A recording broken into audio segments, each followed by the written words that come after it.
এবার ভারতের একটি ব্রিজ ধসে চলন্ত গাড়ি পড়েছে নদীতে। ভয়াবহ এ দুর্ঘটনার ভিডিও সামাজিক যোগাযোগ মাধ্যমে ভাইরাল হয়েছে। গুজরাটের মাহি নদীতে ঘটে যাওয়া এ দুর্ঘটনায় এখন পর্যন্ত 9 জনের মৃত্যুর খবর পাওয়া গেছে।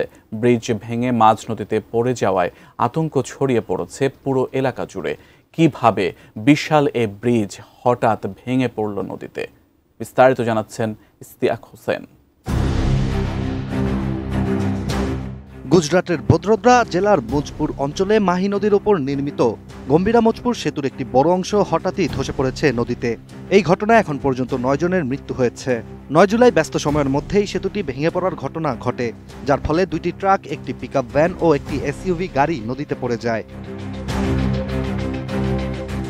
ভারতের স্থানীয় গণমাধ্যম দ্য ইন্ডিপেন্ডেন্টের একটি প্রতিবেদন থেকে জানা যায়, ভেঙে পড়া সেতুটি দীর্ঘদিন ধরে জরাজীর্ণ অবস্থায় ছিল। এছাড়া স্থানীয়দের অভিযোগে একাধিকবার মেরামতের অনুরোধ থাকা সত্ত্বেও কার্যকর কোনো পদক্ষেপ নেওয়া হয়নি। এদিকে ব্রিজটি ভেঙে পড়ার সাথে সাথেই ঘটনাস্থলে উদ্ধার কাজ শুরু করে স্থানীয় প্রশাসন, দমকল বাহিনী ও দুর্যোগ মোকাবেলা দল। উদ্ধারকর্মীরা এখনও নদীতে তল্লাশি চালাচ্ছেন, আর হতাহতের সংখ্যা আরও বাড়তে পারে বলেও আশঙ্কা প্রকাশ করেছেন। বিশ্বমানের থার্মিক্স রড, সালাম স্টিল থার্মিক্স, দেশের একমাত্র থার্মিক্স রড।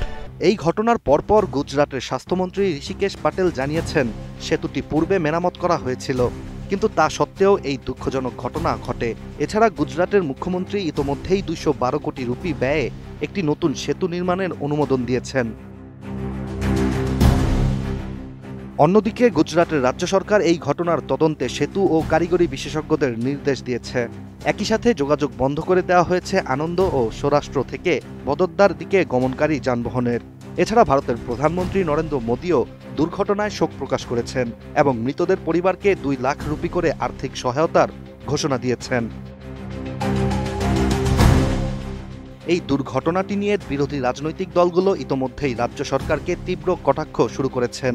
কংগ্রেস নেতা অমিত চাঁদভা বলেছেন, সরকারের চরম অবহেলার ফলেই এই দুর্ঘটনা। সেতু বিপজ্জনক হলে তা বন্ধ করা আগেই উচিত ছিল। অন্যদিকে আম আদমি পার্টির নেতা ইসুদান গাদভিও সরকারের জবাবদিহিতা দাবি করে বলেন, বেহাল অবস্থায় সেতু চালু রাখা চরম দায়িত্বজ্ঞানহীনতা। ভারতে সেতু ও সড়ক অবকাঠামো দুর্বল, বহুদিন ধরেই এটি সমালোচনার বিষয়। 2022 সালে গুজরাটে একটি শতবর্ষী ঝুলন্ত সেতু ধসেও 132 জনের মৃত্যু হয়েছিল। একই ধরনের দুর্ঘটনায় গত মাসেও পুনে শহরে একটি পর্যটন এলাকায় 4 জনের মৃত্যু হয়। এছাড়া সম্প্রতি ঘন বর্ষণের কারণে গুজরাটের বিভিন্ন অঞ্চলে সড়ক ও সেতুর উপর অতিরিক্ত চাপ তৈরি হয়েছে, যা এমন দুর্ঘটনার ঝুঁকি আরও বাড়িয়েছে বলেই মনে করছেন বিশ্লেষকরা। Istiaq Hossain, ATN news.